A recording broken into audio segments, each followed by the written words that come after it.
Hello everyone, welcome back my YouTube channel. नमस्कार दोस्तों, आप सभी का फिर से एक नई वीडियो पर हार्दिक स्वागत करता हूं। दोस्तों, अब की बात जो भी स्टूडेंट यूपी स्कॉलरशिप का फॉर्म को फिल करेंगे उनको अब की बार एक OTR रजिस्ट्रेशन करना होगा, यानी कि वन टाइम रजिस्ट्रेशन। उस रजिस्ट्रेशन के बिना कोई भी स्टूडेंट अपना स्कॉलरशिप का फॉर्म को फिल नहीं कर पाएगा। इसलिए सभी स्टूडेंट को सबसे पहले OTR रजिस्ट्रेशन करना अनिवार्य है। आप OTR रजिस्ट्रेशन को कैसे करेंगे इस वीडियो में मैं सब कुछ आपको डिटेल में बताऊंगा। तो दोस्तों, आप इस वीडियो को ध्यान से देखिएगा।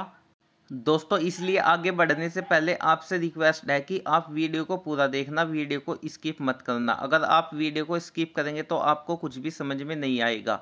अगर आप मेरे चैनल पर नए हैं तो चैनल को सब्सक्राइब कर लेना, बेल आइकन प्रेस करके नोटिफिकेशन ऑन कर लेना। तो दोस्तों, ध्यान दीजिएगा। आप अपने मोबाइल या लैपटॉप से गूगल पर आएंगे और लिखेंगे यूपी स्कॉलरशिप, सर्च करेंगे। सर्च करने के बाद फिर आपको कुछ इस प्रकार का इंटरफेस दिखाई देगा। आप पहले वाली लाइन पर ही क्लिक करेंगे। क्लिक करने के बाद फिर आपको स्क्रीन पर कुछ इस प्रकार का इंटरफेस दिखाई देगा। इसके बाद दोस्तों, आप पेज को थोड़ा स्क्रॉल डाउन करेंगे और आपको नीचे लिखा हुआ दिखाई देगा OTR। आप यहाँ पर OTR पंजीकरण करें पर क्लिक करेंगे। इसके बाद फिर आपको कुछ इस प्रकार का इंटरफेस दिखाई देगा। फिर इसके बाद आप नीचे आएंगे और यहाँ पर चेक बॉक्स पर क्लिक करेंगे आई हैव के पास। फिर आप प्रोसेस पर क्लिक करेंगे। प्रोसेस पर क्लिक करने के बाद फिर आपको इस प्रकार का इंटरफेस दिखाई देगा। दोस्तों, आप पहले वाले कॉलम में वर्ग जाति समूह वाले कॉलम में आप अपनी कैटेगरी को सिलेक्ट करेंगे, यानी कि जिस कैटेगरी में आप आते हैं उस कैटेगरी को सिलेक्ट करेंगे। जैसे कि मैंने अन्य पिछड़ा वर्ग कर लिया है। इसके बाद आप नीचे वाले कॉलम में अपना मोबाइल नंबर को फिल करेंगे। आपको मोबाइल नंबर वही फिल करना है जो आपके आधार कार्ड नंबर में अपडेट है। मोबाइल नंबर फिल करने के बाद फिर बराबर में कैप्चर कोड दिया गया है, इस कॉलम में आप फिल करेंगे। कैप्चर कोड को फिल करने के बाद फिर आप जनरेट OTP वाले ऑप्शन पर यहाँ पर क्लिक करेंगे। जनरेट OTP पर क्लिक करने के बाद फिर आप यहाँ पर ओके करेंगे। ओके करने के बाद फिर इसके बाद आपके मोबाइल नंबर पर 6 अंकों का एक OTP कोड पहुँच गया होगा। आप उस OTP कोड को इस कॉलम में फिल कर देंगे। OTP कोड फिल करने के बाद फिर बराबर में दिए गए इस कैप्चर कोड को आप इस कॉलम में फिल करेंगे। कैप्चर कोड को फिल करने के बाद फिर आप वेरीफाई OTP वाले ऑप्शन पर आएंगे और यहाँ पर क्लिक करेंगे।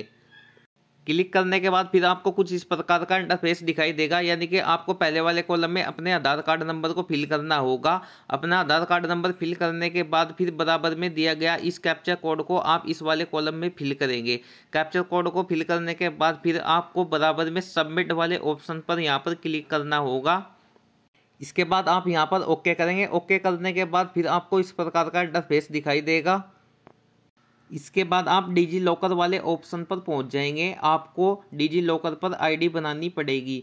जिस स्टूडेंट की डिजी लॉकर पर आईडी पहले से बनी हुई है उसे बनाने की ज़रूरत नहीं है, उसका डायरेक्ट ओपन हो जाएगा। इसके बाद दोस्तों, आप आधार वाले ऑप्शन पर यहाँ पर क्लिक करेंगे। क्लिक करने के बाद फिर आपको नीचे वाले कॉलम में अपने आधार कार्ड नंबर को फिल करना होगा। आधार कार्ड नंबर फिल करने के बाद फिर आप नीचे नेक्स्ट वाले ऑप्शन पर यहाँ पर क्लिक करेंगे।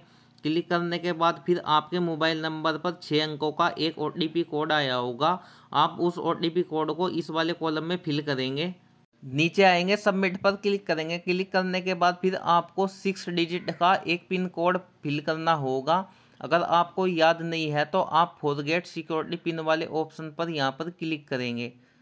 इसके बाद स्टूडेंट को अपनी डेट ऑफ बर्थ फिल करनी होगी। डेट ऑफ बर्थ फिल करने के बाद फिर आप नेक्स्ट वाले ऑप्शन पर आकर यहाँ पर क्लिक करेंगे। इसके बाद आप 6 डिजिट का यानी कि 6 अंकों का एक पिन कोड फिल करेंगे। फिर आप सबमिट वाले ऑप्शन पर आकर सबमिट करेंगे। सबमिट करने के बाद फिर आपको स्क्रीन पर कुछ इस प्रकार का इंटरफेस दिखाई देगा, यानी कि आप यहाँ पर अलाउ करेंगे। इसके बाद आपको स्क्रीन पर कुछ इस प्रकार का इंटरफेस दिखाई देगा, यानी कि आपके आधार कार्ड की इंफॉर्मेशन आपको यहाँ पर शो हो जाएगी। जैसे कि आपका फ़ोटो, आपका नाम, आपके पिता का नाम, आपकी डेट ऑफ बर्थ, आपका एड्रेस शो हो जाएगा। इसके बाद आप वेरीफाई eKYC वाले ऑप्शन पर आएंगे और यहाँ पर क्लिक करेंगे। वेरीफाई eKYC डिटेल पर क्लिक करने के बाद आपके मोबाइल नंबर पर एक 6 अंकों का OTP कोड आया होगा। उस OTP कोड को आप इस वाले कॉलम में फिल करेंगे। OTP कोड फिल करने के बाद फिर आप वेरीफाई OTP वाले ऑप्शन पर आएंगे और आप यहाँ पर क्लिक करेंगे। क्लिक करने के बाद फिर आपको स्क्रीन पर कुछ इस प्रकार का इंटरफेस दिखाई देगा, यानी कि आपको पहले वाले कॉलम में अपने पिता का नाम को फिल करना होगा। अपने पिता के नाम को फिल करने के बाद फिर आप अपनी माताजी का नाम को फिल करेंगे। अपनी मदर माताजी का नाम को फिल करने के बाद फिर आप नीचे वाले कॉलम में अपनी ईमेल आईडी को फिल करेंगे। ईमेल आईडी फिल करने के बाद फिर बराबर में दिए गए इस कैप्चर कोड को आप इस वाले कॉलम में फिल करेंगे। कैप्चर कोड को फिल करने के बाद फिर आप बराबर में सबमिट वाले ऑप्शन पर आएंगे और आप यहां पर क्लिक करेंगे। क्लिक करने के बाद फिर आपकी स्क्रीन पर कुछ इस प्रकार का इंटरफेस दिखाई देगा, यानी कि your OTR generate successfully for UP scholarship portal, your OTR is. इस नंबर को आप नोट कर लेना है, यानी कि आपका OTR रजिस्ट्रेशन सक्सेसफुल हो गया है। इस OTR को आप सेव कर सकते हैं या आप इसका प्रिंट निकाल सकते हैं। इस प्रकार से सभी कोर्स वाले स्टूडेंट इस प्रकार से आप OTR रजिस्ट्रेशन कर सकते हैं। OTR रजिस्ट्रेशन करना सभी स्टूडेंट को अनिवार्य है। बिना OTR रजिस्ट्रेशन के स्कॉलरशिप फॉर्म नहीं फिल होगा।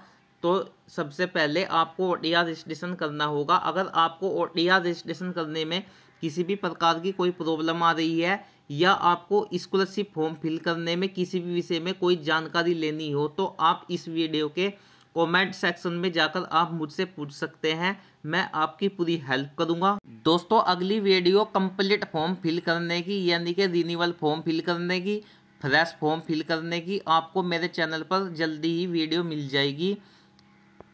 आप रिन्यूअल फॉर्म, फ्रेश फॉर्म को उस वीडियो को देखकर कंप्लीट अपने फॉर्म को फिल कर सकते हैं।